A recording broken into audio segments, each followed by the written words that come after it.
اعوذ باللہ من الشیطان الرجیم، میں اللہ تعالی کی پناہ میں آتا ہوں شیطان مردود سے۔ بسم اللہ الرحمن الرحیم، اللہ کے نام سے شروع جو نہایت مہربان رحم والا۔ الحمد للہ رب العالمین الرحمن الرحیم مالک یوم الدین، ایاک نعبد و ایاک نستعین۔ سب خوبیاں اللہ کو جو مالک سارے جہان والوں کا، بہت مہربان رحمت والا، روز جزا کا مالک، ہم تجھی کو پوجیں اور تجھی سے مدد چاہیں۔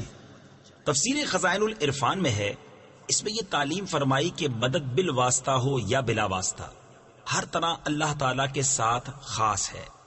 حقیقی مددگار وہی ہے، باقی تمام ذرائع مدد الہی کے مظہر ہیں۔ اس سے یہ سمجھنا کہ اولیاء اور انبیاء سے مدد چاہنا شرک ہے، عقیدہ باطلہ ہے، کیونکہ مقربان حق کا مدد فرمانا اللہ عز و جل ہی کی مدد ہے، غیر سے مدد مانگنا نہیں۔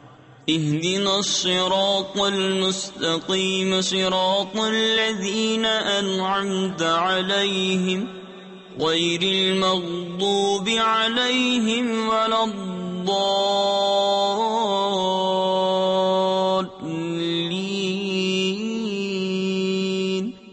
ہم کو سیدھا راستہ چلا، راستہ ان کا جن پر تو نے احسان کیا، نہ ان کا جن پر غضب ہوا اور نہ بہکے ہووں کا۔